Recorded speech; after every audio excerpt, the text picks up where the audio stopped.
Hey, girlfriend, we want to ask you a hot question today. What do you know now in your wise midlife that you wish your younger self could have known? Let's talk about the things and share our wisdom with each other. We're girlfriends of a certain age. In midlife, we got a lot to say. So let's get loud.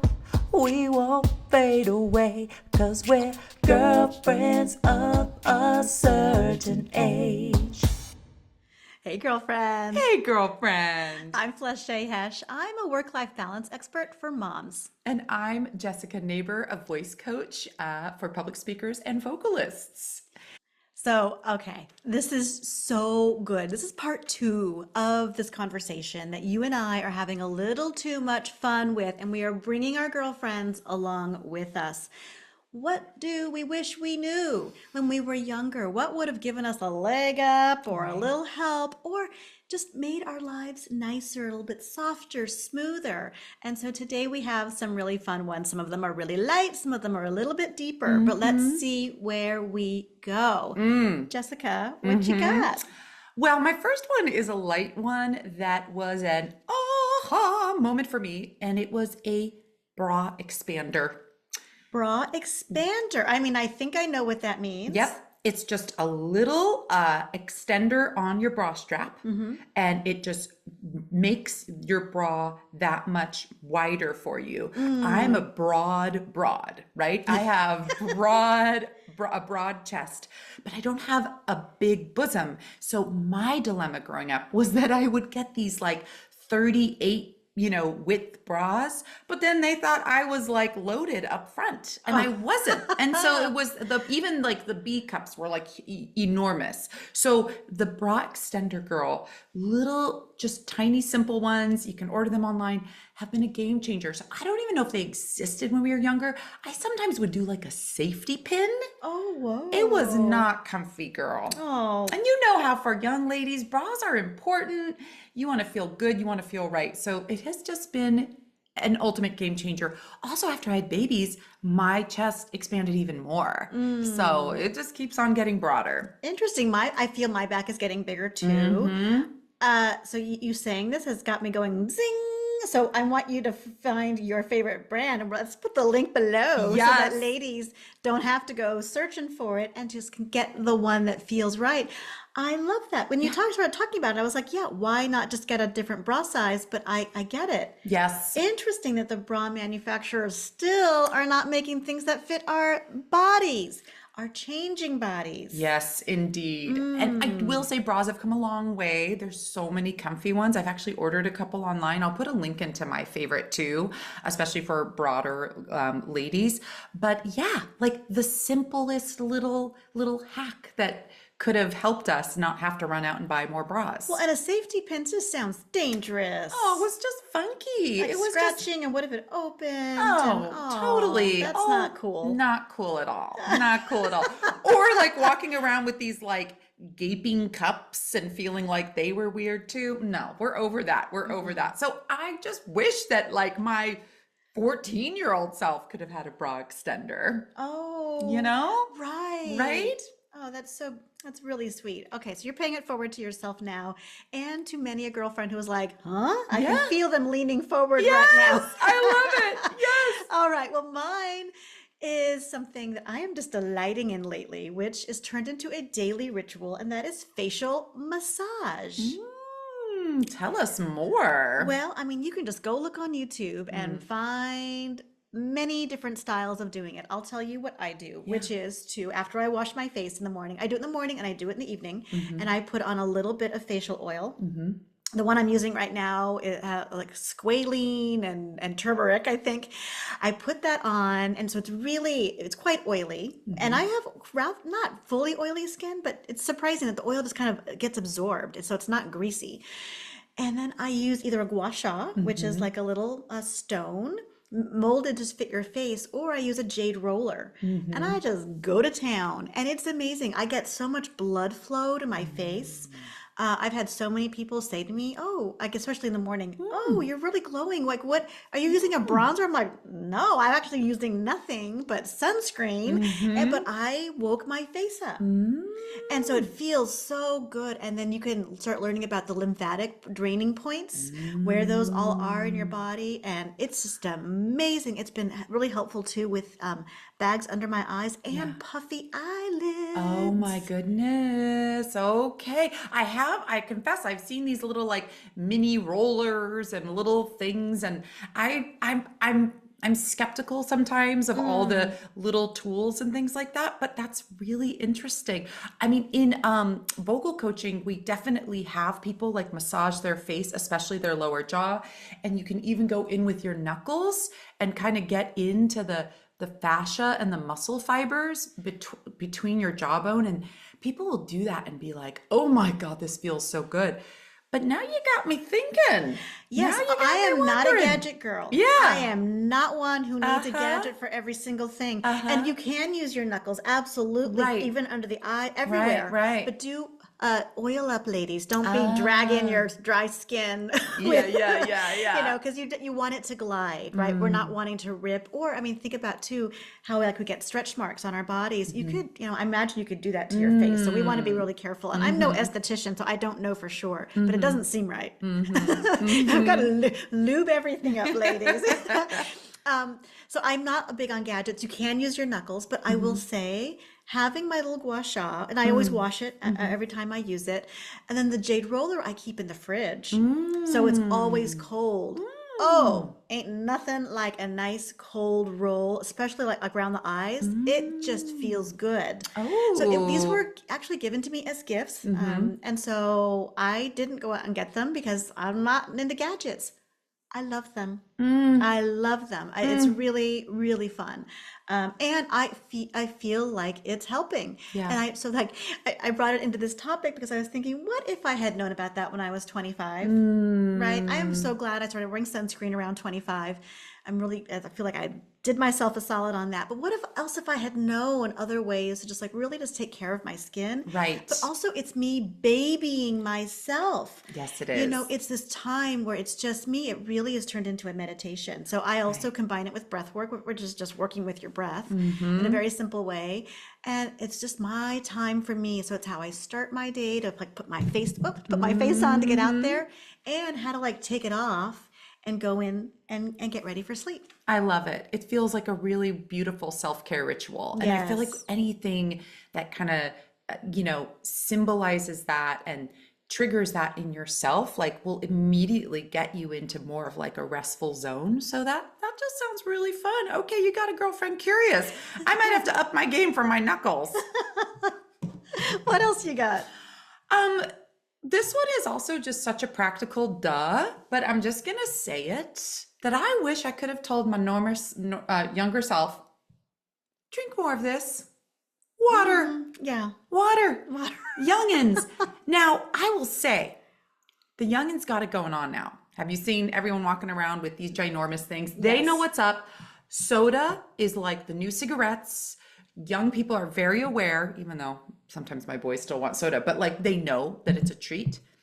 But what did we know? Did we walk around with bottles of water? No. Very rarely. I remember I had one on my bike, and my bike right. had a little handle. There you go. And that was a big deal. My parents were always yelling at me, "Don't forget your water for your bike ride." But no, did I have a water bottle at No. school during the day? No, I was using a nasty water fountain. Yeah. And nobody was talking about water. So I do Right. think there's something in the culture too where we're understanding that more. Yes. And maybe it's because us Gen Xers are drinking more of it. We're now teaching our kids. Oh, definitely. And I just think that there were so many other alternatives to water. And I really think a lot of people were drinking soda in our generation. Not here with my hippie mom. She would forbid it. In fact, she taught me early on. She tricked me. She told me that juice with seltzer water was soda and had me believing that for a couple years. Oh, my family did that too. It was apple juice with sparkling water. Yeah, absolutely. But I think we're the exception. I think in our generation, Yes. a lot of people were drinking pop and soda and you name it. So Well, and those little packets of sugary business. all the things, right? So just drinking more water and just being mindful of it. And, as a voice coach, obviously we want to be hydrating our vocal cords because as we get older, they get more dry like our skin and everything else, and we forget to replenish them. And there's just so many benefits for how we feel. But I just think back to those days when I was like maybe dragging or exhausted. And I'm like, girl, did you just need a cup of water? Here, have some, former younger Jess. So just simple things like that. But I have this in like clear sight all the time. I try to at least finish this in a day. I have to pee a little more. So what? So be it. Well, it's so good for you. You're Yeah. flushing Yeah. so much through your system. Yeah. So no, it's very interesting to see what water is doing in the culture now. Yes. Yes. Yeah, Yes. I think it's very interesting. So I love that. Yeah. Yay. Well, mine's related to water too, my next one, and that is aromatherapy through a diffuser. So if for girlfriends who don't know what this is, a diffuser is a little device. It's like a humidifier, but they're smaller. You can, I have a link to my favorite one down below. You can just go look at that one. And I have it running all the time and I use it medicinally. And so for me, it's turned into, I love to cook. It's part of my creative expression. I find myself cooking with aromatherapy, if that makes any sense. I'm like, oh, well, let's see, dragon today, which actually you and I both are. I wish I had my aromatherapy right now. Yeah, we both had a night. We both Had a sleepless night. sleepless nights. So we match today in our energy. Hopefully we're bringing it up a little bit. But I will look at, well, what do I need today? Well, okay, I'm sleepy. I'm a little dehydrated.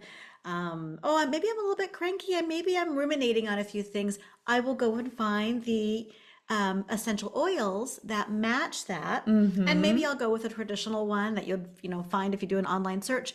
But I work a lot intuitively. So I'm like, oh no, I think I just need lavender and some chamomile and some this. And I make myself a little recipe, put a few drops in my diffuser and let that run all day. I love it, and I keep it close to me, so I feel like I'm inhaling it, I'm breathing it.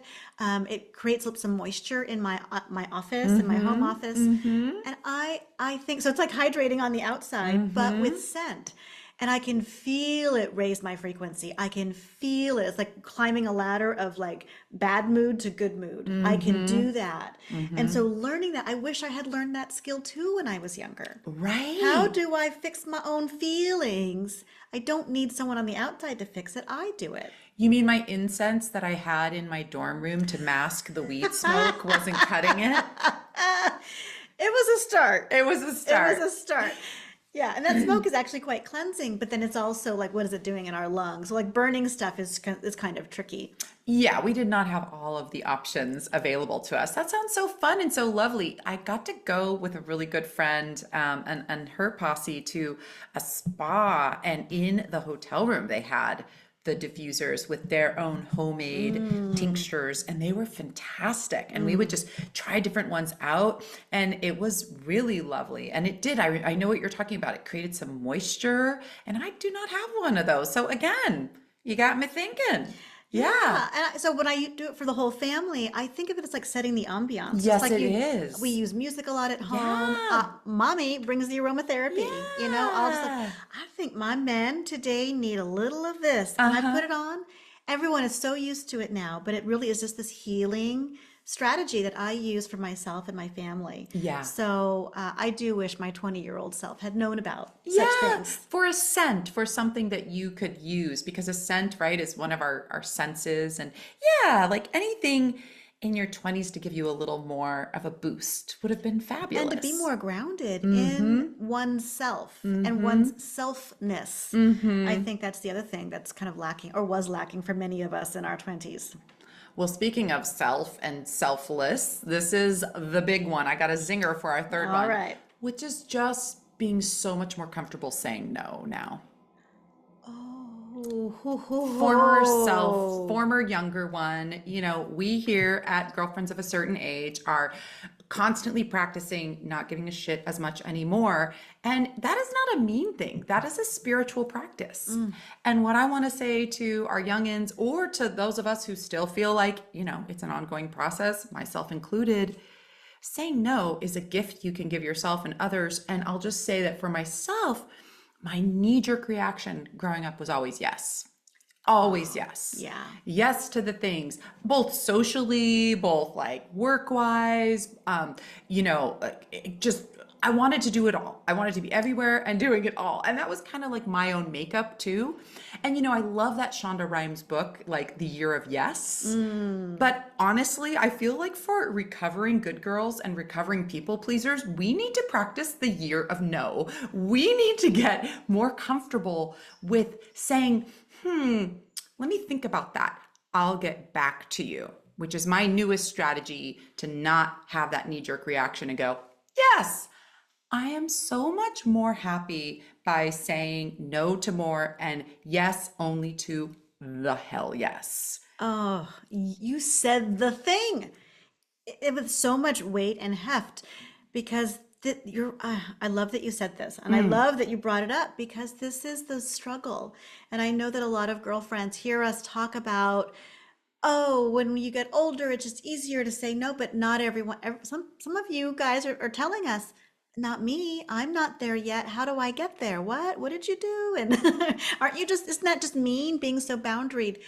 Oh my goodness. And we are here to tell you firsthand, it is not an easy path. No, it's not. Because the people who are used to you being like, sure, okay, if you want to, okay. They're so used to us selling ourselves out. When we start to stand up and say no or hell no, they lose their shit. So that will happen. And you hold true to yourself and get your good girlfriends in there with you. Right. And then I'll tell you, within a couple of hours, sometimes you're like, oh, there's all this air and oxygen and space and energy that is for me now. Instead of fending off all the difficult people in your life, or even reasonable, nice, normal people who are just used to you saying yes to everything. Exactly. Right? Doesn't have to be like a total pain in the butt. Oh my gosh, it's so powerful to be on the other side of that. Absolutely. Also owning what we've internalized, right? This is something that we see as a culture where women in general are supposed to be more agreeable and go with the flow. And so how many years did we get that training? Right? How many years did we get the messages of how great it is, how supportive you is, even from like, oh, you're so great and helpful in class. Like, yes, it's good to be helpful, but it's also good once in a while to say, no, I don't want to do that. Or no, I need to go to the bathroom right now, whatever that thing was. So that training is deep and it runs deep in us. And so it is a practice to get that muscle stronger, to say no and to trust that muscle and to be more thankful for it, And now when I sit and I look at my schedule, which is a weekly ritual, and I go, ooh, I've got this space and this time that I've created. Oh, that feels so nice. There's also obviously those people in our lives, those situations where we have to show up. We have to show up regardless. And I get that. And so I think that's a distinction to make too, is there's going to be graduations, there's going to be, important symbolic things, or if a friend really needs you, but you don't have to say yes to everything. And even in those situations, you can think, okay, I'm going to put myself more in the support role, right? I'm not going to put myself in the center. I'll be on the peripheral. Maybe I'll help out a little bit in the kitchen and just be a little more in the background. I'll go with what my energy level can give me. Because I think sometimes when we do this practice, we're like, I'm going to say no to everything. No, I can't go to your, my best friend's like birthday. Like, no. Hold on. But in general, it's just such a good practice. And that pause, let me think about it. Let me think on it. That's where the space gets created for you to ask your own self, how will it feel if I say yes? How did it feel last time? Oh, I'm still recovering from last time. Oh, right. Then I can't put myself back into the belly of the beast. And sometimes it's also so hard to look in the crystal ball and be like, if I say yes to that in 2 weeks from now, how am I going to feel when that night comes, right? Right. There's that too. And you just have to kind of go, okay, I'm going to take a gamble here and do that. But I think as we get older, even though I love going out, I'm selective about it. Otherwise, I would just be just as happy to be inside my home doing my own thing in my comfort zone, right? So Oh, it's yeah. it's got to be a hell yes. It's got to be a hell yes. And then you think about what's the energy that you're bringing to that thing that you might say yes to that you didn't really want to. Ooh, ding, ding, You ding. show up like a creepy weirdo. You're resentful. You're You're half resentful, present. and everybody knows it. You don't have Yep. to say a thing. Your Yep. body language, Yep. your eye contact, how just how you're where you're sitting, everything. You are sending so many signals that are saying exactly how you feel, what you're about, what you're here for, what you're here to do. Yeah. And so think about that too. There's an emotional violence, I think, to saying yes to something you really want to say no to, and then pushing yourself to go and be there. It's emotionally violent to yourself, but also to the other people who don't need to be around you and your resentful self. No, quality, not quantity. And I also do think to talk to our former younger selves, this is a hard one. This one I think comes with wisdom because I think when you're young, you're still figuring out where your line is and where your boundary is. But did I cross it multiple times? Yes. And was I overly social? Yes. And did I probably show up and give off all kinds of weird vibes because I'd rather be with people but be hella tired instead of being by myself. So some of it also has been through becoming much more comfortable and enjoying my own company, Yes. right? Like I can have a good old party with myself. I can do all kinds of things with myself now that are just delightful. And I don't think I had that comfort with myself younger, even though I was an only child, which is funny, but I was just very, very social. So I think this gets easier and gets better. But it's simple, but it's not easy at any age if you really are a recovering people pleaser, recovering good girl. Absolutely. I thank you for saying that, for bringing this up, because that's probably the main one to me. Also, I think too about, in our 20s, our frontal cortex is still developing. That's right. They say till like 27. Yeah. So I think making that kind of, executive functioning and decisions hard for us. Also, FOMO is real. So real. Fear of missing out. Like there's a party and I'm hungover, I'm tired, but that person's going to be there who I don't want to see. But then there's the party and I don't want people talking about it later and I miss the whole thing. So I think too, there's this way like we're like so just focused on superficiality. Oh, totally. So much at that stage of life. And have you heard of JOMO? No, what's this? Joy of missing out. Ah, ooh. Okay, that's an episode. That's another episode. I do think it comes with age. I do think it comes with age. And then we have to be careful because sometimes I notice myself, I'm like, oh, I have a lot of joy of missing. The pendulum has swung. It has swung, but you know what? I really believe that it will find its place in the center, right? Indeed, We're in a indeed. big developmental shift right now. We are. which We I think also is went, important. and we went through a pandemic too, where our social lives absolutely shut down. And I think for a lot of people pleasers, all of a sudden it was like, oh my God, how much was I doing? How extended was I? But I think as we all re-enter, we're still really working and recalibrating. That's a good point. As an aside, I will say I do not miss my pandemic life. I kind of liked being home with my family. I liked not dealing with people who I did not want to deal with. Yeah, there was a lot of liberation about just, Well, and you notice too how much nonsense you put up with. yes. Going out in public, going to the grocery store, Yeah. dealing with that person at the kids' school who Yeah. you they rub you the wrong way. You don't even know why. Having all of that gone creates a lot of freedom. That was my experience. Yes. And so I know that comes with some privilege that, that my Right. pandemic life was one that I miss. A lot of people said that. A lot of like extroverted or mixed extroverted people were like, this is fabulous. I'm off the hook for all of these events, right? So yeah, recalibrating and finding that center. But let's all practice saying no and know that it's a beautiful exercise. It's not mean. We're not going to disappoint anyone. And we're going to really stay true to ourselves. And it's a gift we give ourselves if we're a recovering people pleaser. Yeah, I think we can just go ahead and leave it there because that is a big one. Yes, it is. And I want to know, girlfriend, how do you feel hearing us talk about this?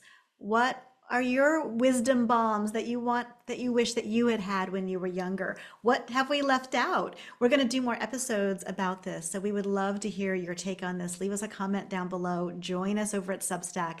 Converse with us. We need you. We want to be engaged with you and hanging out with you. So like and follow and share this episode if you have a girlfriend who needs to hear this message today. And please, for all that is good, leave us a comment over on Apple Podcasts, because it really helps us to grow. And we could use a few more girlfriends to give us some love over there. We would love it and so appreciate that. If you could take the time to do that, we would be eternally grateful to you. Thank you. All right. Well, until next time, girlfriends. Bye.